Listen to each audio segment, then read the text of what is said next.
জিলহজ মাসের প্রথম 10টি দিন, এই দিনগুলো হলো ইবাদতের, নেক আমলের সবচেয়ে বড় যে মৌসুম রমাদান, তারপরে সবচেয়ে বড় মৌসুম হলো জিলহজের প্রথম দশক। ইবাদত এবং নেক আমলের জন্য আল্লাহ সুবহানাহু ওয়া তাআলা আমাদেরকে কিছু মৌসুম দিয়েছেন, কিছু সিজন দিয়েছেন। এই সিজনগুলোর মধ্যে থেকে সবচেয়ে বড় ইবাদতের মৌসুম বা সিজন কোনটা? রমজান মাস। মাসব্যাপী পুরো 30 দিনের মৌসুম। রমজানের পরে ইবাদতের সবচেয়ে বড় বৃহত্তম ইবাদতের মৌসুম হলো কোনটা? জিলহজের প্রথম 10টা দিন। এই 10টা দিনের মর্যাদা, এই 10টা দিনের ফজিলত, এই 10টা দিনের মাহাত্ম্য আমাদের দেশের বেশিরভাগ মানুষ জানেন না। অথচ রমাদানের মর্যাদা মাশাআল্লাহ আমরা কম বেশি সবাই জানি। রমাদান মাসে আমাদের দেশে আলহামদুলিল্লাহ সাধারণ মানুষ যারা একেবারে দিন থেকে খুব বেশি যে দিনের খুব কাছে থাকেন তা না, দিন থেকে দূরে অনেক, তারাও রমজান মাস আসলে আলহামদুলিল্লাহ কিছু না কিছু ইবাদতের চেষ্টা করেন। তার মানে আলহামদুলিল্লাহ রমজান মাস ইবাদতের মৌসুম হওয়ার বিষয়টা স্টাবলিশড। কিন্তু রমজান মাসের পরে ইবাদতের যে দ্বিতীয় বৃহত্তম মৌসুম আছে জিলহজের প্রথম 10 দিন, এই দিনগুলো, এই 10টা দিনও যে ইবাদতের বিরাট বড় মৌসুম, অনেক ফজিলতপূর্ণ সময়, এই সম্পর্কে আমাদের সমাজে খুব বেশি আলোচনা বা জানাশোনা নাই বললেই চলে। জিলহজের প্রথম 10 দিন আসলে আমাদের সমাজে একটা চিত্র আমাদের চোখের সামনে ভেসে ওঠে। রমজানের কথা চিন্তা করলে আমরা তারাবির কথা মনে করি, কোরআন তেলাওয়াতের কথা মনে করি, রোজা রাখার কথা মনে করি, ইফতার করার কথা মনে করি, সাহরি করার কথা মনে করি। আলহামদুলিল্লাহ অনেক ইবাদতের চিত্র আমাদের সামনে রমজানের কথা চিন্তা করলে ভেসে ওঠে। কিন্তু জিলহজের কথা চিন্তা করলে আমাদের স্মৃতিতে ভেসে ওঠে শুধু একটা চিত্র। জিলহজের প্রথম দশকের একটা চিত্রই আমাদের স্মৃতিতে ভেসে ওঠে। সেটা কোনটা? গরু আর ছাগল। জিলহজের প্রথম দশকের একটা স্মৃতি আমরা জানি, সেটা কি? গরু আর ছাগল। রাস্তাঘাটে, বাজারে, গ্যারেজে, ঘরবাড়িতে, সব জায়গায় শুধু গরু আর ছাগল। জিলহজের প্রথম দশক মানে কি শুধু গরু আর ছাগল? ভাইরা আমার, এই হারিয়ে যাওয়া বিলুপ্ত প্রায় ইবাদতের এই মৌসুমের ধারণাকে পুনর্জীবন দান করা সময়ের অপরিহার্য একটা দাবি। মুসলিম মিল্লাত আমরা ভুলে গেছি। এজন্য আজকে আমরা যে কথাগুলো বলবো, আল্লাহর ওয়াস্তে সবাই পাক্কা নিয়ত করে নেই, এই কথাগুলো অনুযায়ী আমি নিজে তো আমল করব ইনশাআল্লাহ। আমি বাইরে গিয়ে আমার পরিবারে, আমার পরিচিত লোকদের মধ্যে আরো কয়েকজন মানুষকে আমি সচেতন করব ইনশাআল্লাহ। তাহলে একটি আমল হারিয়ে যাচ্ছে, হারিয়ে গেছে প্রায়, এরকম একটা আমলকে পুনর্জীবন দান করা, এটা অনেক বড় ফজিলতপূর্ণ আমল, আপনারা জানেন। নবী করিম সাল্লাল্লাহু আলাইহি ওয়াসাল্লামের একটা হাদিস রয়েছে, মান আহিয়া সুন্নাতাম মিন সুন্নতি, যে ব্যক্তি আমার সুন্নতের কোনো একটা সুন্নতকে জিন্দা করবে, কোনো একটা ভালো কাজ যে ব্যক্তি শুরু করবে, মান সান্না সুন্নাতান হাসানাতান ফালাহু আজরুহা ওয়া আজরু মান আমিলা বিহা, তাহলে এই ব্যক্তি সেই প্রচলন দিয়ে যত মানুষ তার এই প্রচলন থেকে আমল করবে, আল্লাহ তাআলা তাদের সবার সমপরিমাণ সওয়াব তাকে দান করবেন। এজন্য আমরা এই মুর্দা সুন্নত, হারিয়ে যাওয়া আমলকে পুনরায় জিন্দা করতে প্রস্তুত আছি তো ইনশাআল্লাহ। তাহলে আজকে আমরা যারা এই কথাগুলো শুনবো, তারা শুধুমাত্র আমলের নিয়ত না, আমল তো বটেই, আমরা দাওয়াতের নিয়তে শুনবো, ঠিক আছে তো ইনশাআল্লাহ। এবং জিলহজের এই প্রথম দশক পর্যন্ত আরো যে দিনগুলো আছে, এই দিনগুলোতে প্রায় 20 দিন সময় আছে। এই 20 দিন সময়, পুরো সময় জুড়ে আমরা অন্যদেরকে সচেতন করব, সতর্ক করব। আরবে যারা ছিলেন বা আরবের পরিবেশ সম্পর্কে যারা জানেন তারা বলতে পারবেন, বিশেষ করে সৌদি আরবের যে এনভায়রনমেন্ট এবং পরিবেশ, মহল্লা, বাসা, বাড়ি, সেখানে অলিতে গলিতে গেলে বোঝা যায় জিলহজের প্রথম দশক চলতেছে। মার্কেটে গেলে বোঝা যায় জিলহজের প্রথম দশক চলছে।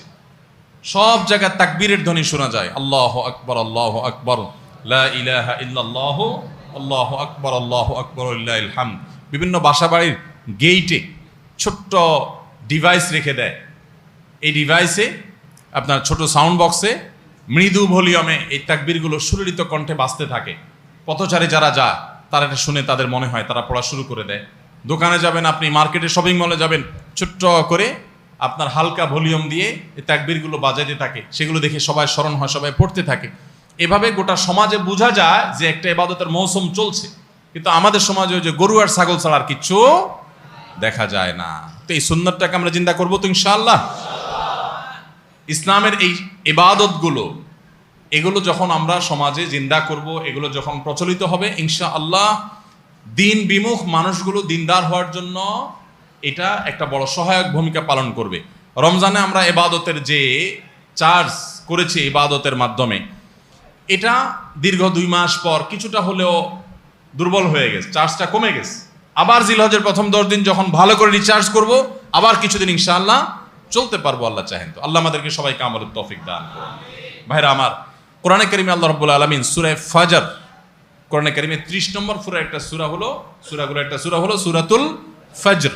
এই সূরাতুল ফজরের মধ্যে আল্লাহ তাআলা বলেছেন ওয়াল ফজরি ওয়া লায়ালিন আশ, ফজরের শপথ।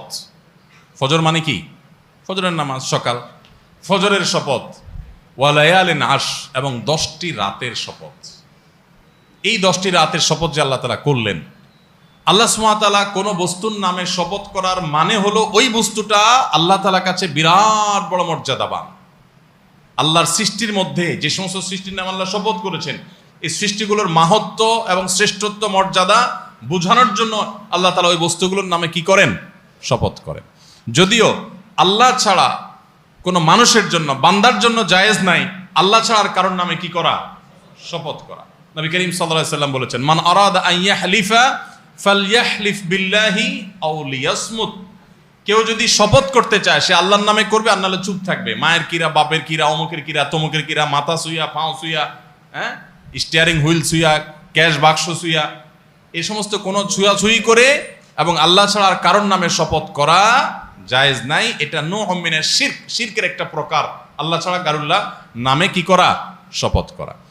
তো আল্লাহ সুবহানাহু ওয়া তাআলা শপথ করেন তার সৃষ্টির নামে, কেন? শুধুমাত্র ওই সৃষ্টির মাহাত্ম্য মর্যাদা বোঝাবার জন্য, অথবা শপথ করে যে কথাটা আল্লাহ তাআলা বোঝাতে চান, বলতে চান, সেই কথাটার আজমত, তার বড়ত্ব বোঝাবার জন্য, যে এই কথাটা এত গুরুত্বপূর্ণ কথা, তোমরা বললে সেটাকে শপথ করে বলা লাগতো, এটা বোঝাবার জন্য আল্লাহ শপথ করেন।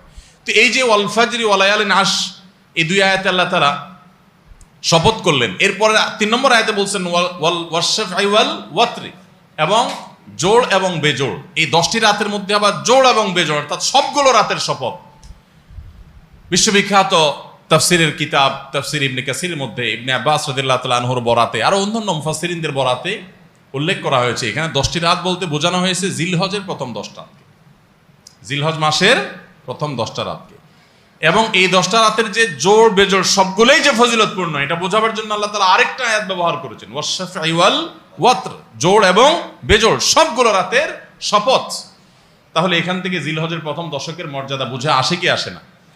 সহিহ বুখারীর একটা হাদিস রয়েছে, নবী করিম সাল্লাল্লাহু আলাইহি ওয়াসাল্লাম বলেছেন মা মিন আইয়ামিন আল আমালুস সালিহু ফীহিন্না আহাব্বু ইলাল্লাহ মিন হাযিহিল আইয়াম, ইয়ানি আইয়ামাল আশর। জিলহজের প্রথম 10 দিনের আমল, ইবাদত, নেকামল, ভালো কাজ, এটা আল্লাহর কাছে এত প্রিয়, অন্য কোন সময়ের আমল ইবাদত, অন্য কোন দিনের আমল ইবাদত আল্লাহর কাছে এত প্রিয় না। বান্দা এই 10 দিনে নেকামল করলে আল্লাহ তাআলা যত খুশি হন, অন্য কোন সময়ের নেকামলে আল্লাহ তাআলা এত সন্তুষ্ট হন না। জিজ্ঞাসা করা হলো কিলা ওয়ালাল জিহাদু ইয়া রাসূলুল্লাহ, সাহাবীরা প্রশ্ন করলেন হে আল্লাহর রাসূল, অন্য সময় আল্লাহর রাহে যদি কেউ জিহাদে যায়, অন্য সময় যদি জিহাদে রত হয়, তাহলে সেই আমলটার মর্যাদাও কি এই দশকের সাধারণ নেকামলের চাইতে উত্তম না? ওটা তো জিহাদ, জীবন বাজি রাখা। এই সময়ের সাধারণ নেকামলের চাইতে অন্য সময়ের জিহাদটাও কি উত্তম না? নবী সাল্লাল্লাহু আলাইহি সাল্লাম বলেছেন ওয়ালাল জিহাদু ফি সাবিলিল্লাহ, অন্য সময়ের জিহাদও এই সময়ের সাধারণ নেকামলের চাইতে উত্তম না, ইল্লা, তবে অন্য সময়ের জিহাদ যদি কেউ এই পর্যায়ে করে যে তিনি তার জান মাল সবকিছু নিয়ে জিহাদে গেছেন, কিন্তু কিছু নিয়েই ফিরে আসতে পারেন না, সব আল্লাহর রাহে কোরবানি করে দিয়েছেন, এই লোকের কথা ভিন্ন, তার মর্যাদা সবকিছুর উপরে।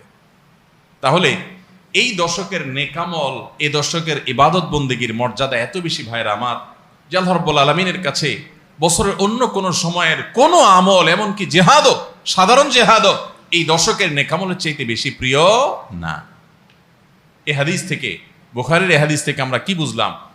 যে এই দশক আল্লাহ সুবহানাহু ওয়া তাআলার কাছে ইবাদতের দশক, নেকামলের দশক, মর্যাদার দশক, ফজিলতের দশক। আল্লাহ রাব্বুল আলামিন এই দশকের কদর করার তৌফিক আমাদের সবাইকে দান করুন। ভাইরা আমার, বিশ্ববিখ্যাত হাদিসবেত্তা হাফেজ ইবনে হাজার আসকালানী রাহমাতুল্লাহি আলাইহি জিলহজের প্রথম দশক সম্পর্কে বলেছেন জিলহজের প্রথম দশকের এত মর্যাদা কেন বেশি ভাই? কারণ সমস্ত ইবাদাতের সমাহার এই দশকের মধ্যে আছে। ইসলামের যে মৌলিক ইবাদতগুলো আছে প্রায় সব মেইন সব ইবাদতগুলোর সমাহার এই দশকে আপনি খুঁজে পাবেন, এমনকি রমজানেও পাবেন না সব, এই দশকে সবগুলোর সমাহার পাবেন। কিভাবে? এই দশকে আমরা দেখি যে প্রথমত ইমান তো 12 মাসের আমল, অন্য সময়ও আছে, এই সময়ও আছে। 5 ওয়াক্ত নামাজ 12 মাসের আমল, অন্য সময়ও পড়তে হয়, এই দশকেও পড়তে হয়। রোজা রমজান মাসে আছে, এই দশকেও রোজা আছে, প্রথম 9 দিনই রোজার কথা হাদিসে আছে, আবার বিশেষভাবে আরাফাতের দিন রোজার কথা আছে। তাহলে ইসলামের তৃতীয় রকম রোজা, অবশ্য হজ হলো জাকাত হলো তৃতীয় রকম। জাকাত অন্য সময় দেওয়া যায়, এই সময়ও দেওয়া যায়, তাহলে জাকাত আদায়যোগ্য সময় এটা। আবার রোজারও আমল এই দশকের মধ্যে আছে। আর হজ তো হয়ই এই দশকে, হজের মূল কাজই হলো এই দশকে, ফরজ কাজগুলো সব এই দশকেই হয়ে যায়। তাহলে এই দশকে ঈমান আছে, নামাজ আছে, জাকাত আছে, রোজা আছে, হজ আছে, আবার কোরবানি আছে, আবার জিকিরের জন্য আলাদা নির্দেশ আছে। এই দিনগুলোতে বিশেষভাবে আল্লাহর জিকির কর, আছে না নাই ভাই? তাহলে আমরা কি বুঝলাম? এই দশকে সমস্ত ইবাদতের কি আছে? সমাহার আছে, সমস্ত ইবাদতের নজির আছে। এই জন্য এই দশকের মর্যাদা অনেক বেশি। আল্লাহ রাব্বুল আলামিন এই দশকের মর্যাদা এবং কদর আমাদের সবাইকে করার তৌফিক নসিব করুন। ভাইরা আমার, এই দশকের মর্যাদা নিয়ে আমরা কথা বাড়াতে চাই না, এবার আমরা করণীয়তে চলে যাই। কি করব আমরা কোরআন এবং হাদিসের আলোকে 11টি আমলের কথা বলতে পারি। এই 11টি আমল এই দশকের জন্য খাস, স্পেশাল। নাম্বার 1 নম্বর এই দশকের আমল হলো বেশি বেশি আল্লাহর জিকির করা। কি করা? বেশি বেশি আল্লাহর জিকির করা। কারণ কোরআনে কারিমে সূরা তাওবাতে আল্লাহ রাব্বুল আলামিন এই দশককে ইঙ্গিত করে বলেছেন যে তোমরা আল্লাহ তাআলার জিকির করো ফি আইয়ামিন মাদুদাত, নির্দিষ্ট দিনসমূহে, নির্ধারিত দিনগুলোতে তোমরা আল্লাহর জিকিরে মাশগুল থাকো। এখানে আল্লাহর জিকির যে নির্দিষ্ট দিনগুলোতে রাখার কথা বলা হয়েছে, সেই আয়াতের ব্যাখ্যা আবারও তাফসীর ইবনে কাসিরে এবং ইবনে আব্বাস রাদিয়াল্লাহু তাআলা সহ আরো অন্যান্য মুফাসসিরদের থেকে বর্ণিত হয়েছে যে নির্দিষ্ট দিন বলতে জিলহজের প্রথম 10 দিনকে আল্লাহ তাআলা মিন করেছেন। এই 10 দিনই তোমরা আল্লাহর জিকিরে বেশি বেশি করে আল্লাহ তাআলার জিকির করো। তাহলে জিকির শুধু না, পরিমাণে বাড়িয়ে বেশি বেশি পরিমাণে জিকির করতে হবে এই দশকে। আল্লাহ তাআলার স্মরণ অন্তরে হবে, মুখে আল্লাহ তাআলার জিকির চলবে, কাজের মাধ্যমে জিকিরের আমল চলবে, অন্তরের স্মরণের মাধ্যমে, মুখে জিকিরের মাধ্যমে। কোরআনের তেলাওয়াত একটা জিকির, তাসবিহগুলো একটা জিকির, তাহমিদ আল্লাহর প্রশংসা একটা জিকির, এরকম যত জিকির আছে এই দশক হলো জিকিরের দশক। সবচেয়ে বেশি জিকির চলবে, সবচেয়ে বেশি কি চলবে?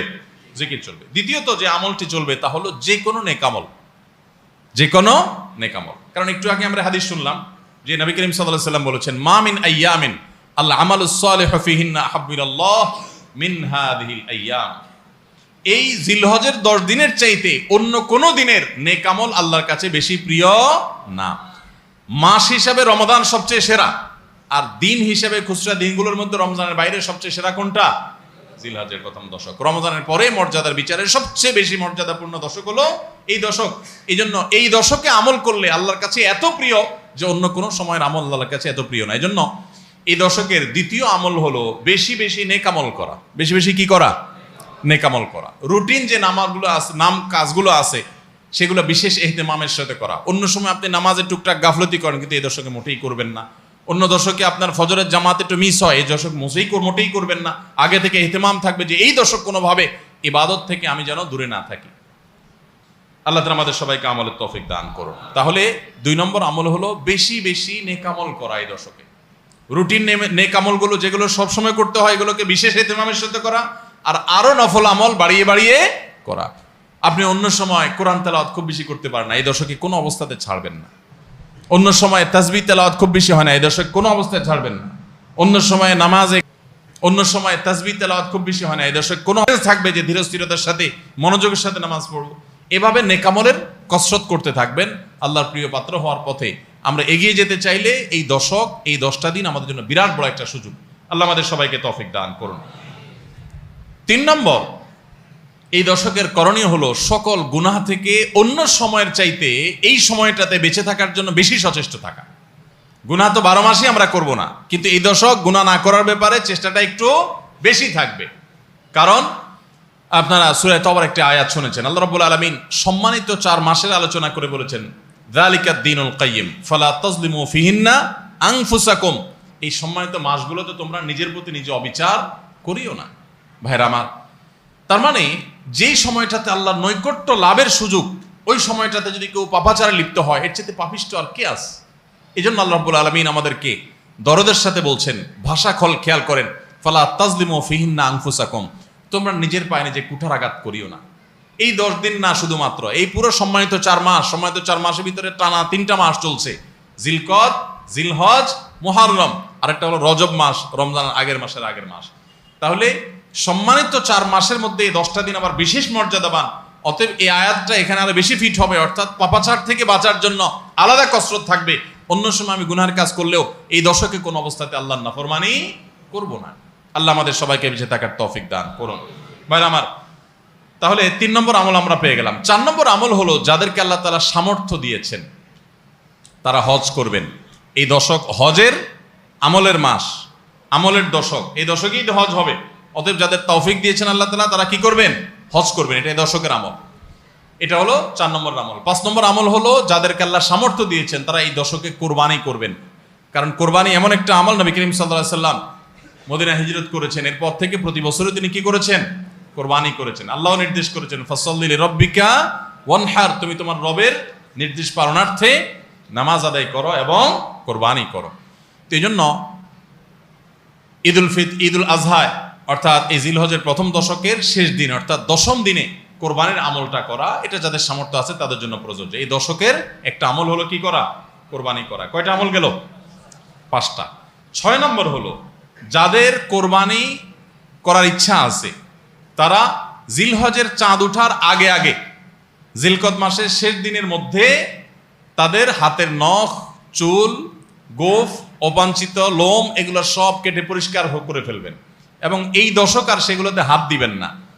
কোরবানি করে তারপরে সেগুলো পরিষ্কার করতে চাইলে করবেন, এই দশকে আর হাত দিবেন না। নবী সাল্লাল্লাহু আলাইহি ওয়াসাল্লাম বলেছেন, মান আরাদা আন ইউদাহিয়া ফালা ইয়াখুয মিন শা'রিহি ওয়া আযফারিহি শাইআ, যে ব্যক্তি কোরবানি করার এরাদা করেছে, নিয়ত করেছে, সেই জন্য তার চুল, নখ এগুলো না কাটে ওই 10 দিন। জিলহজের চাঁদ উঠছে আর কাটবেন না, চাঁদ উঠার আগে আগে কেটে ফেলবেন এবং কোরবানির পরে যায় কাটবেন, এই 10 দিন বিরত থাকা।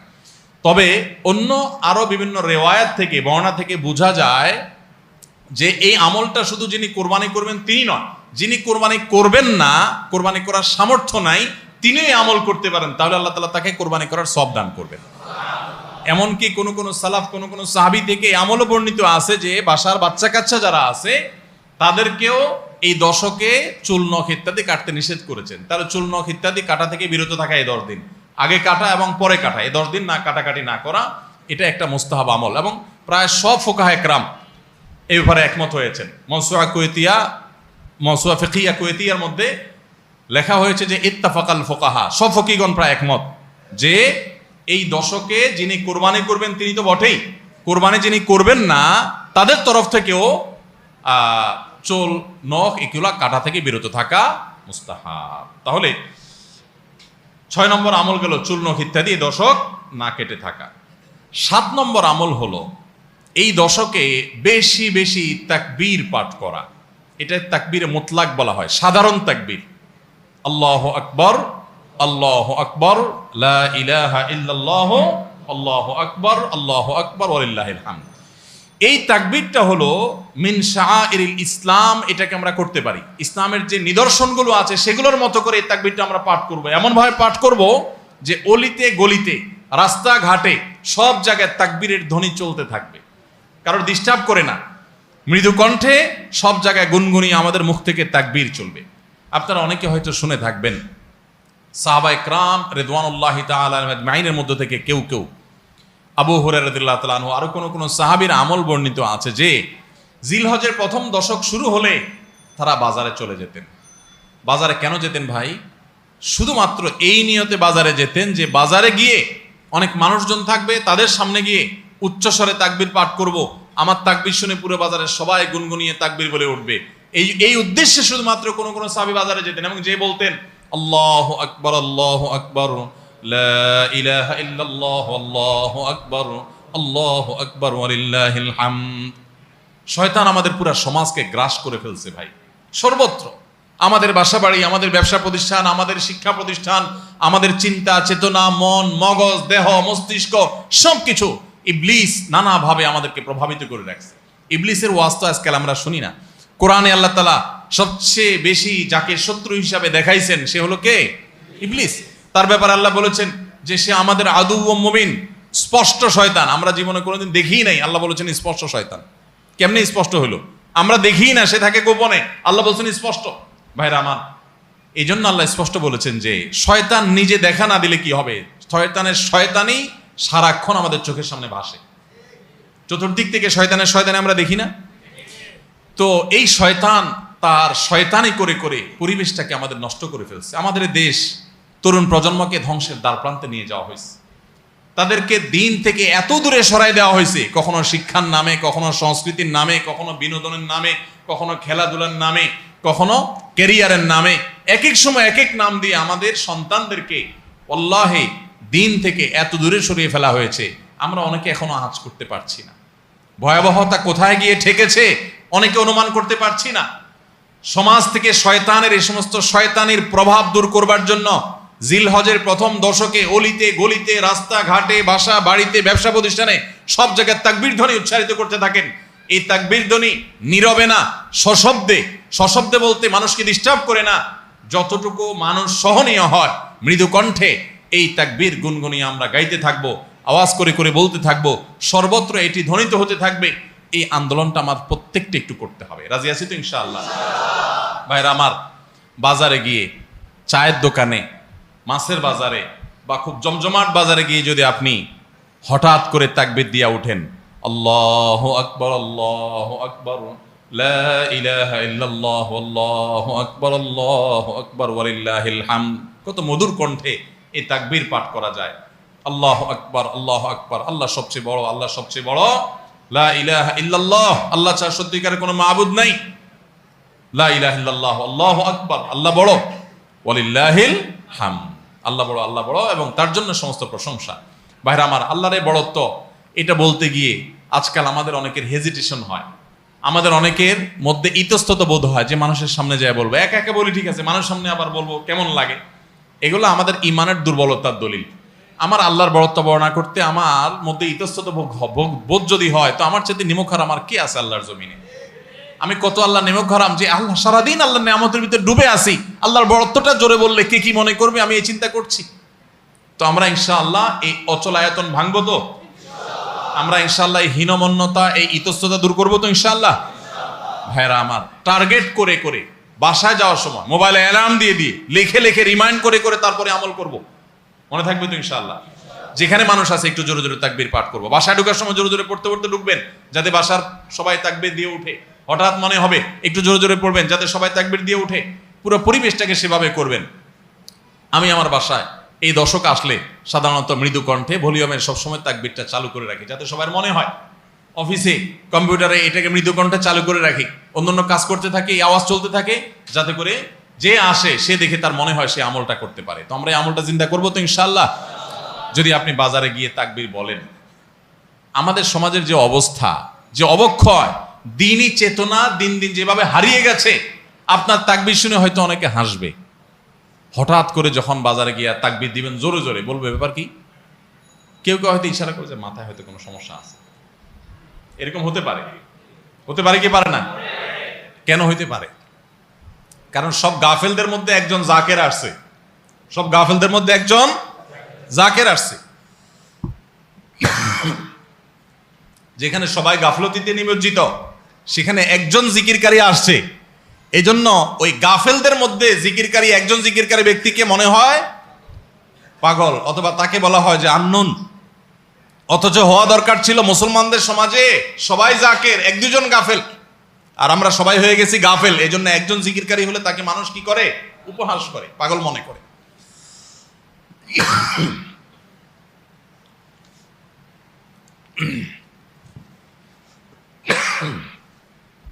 তো ভাইরা,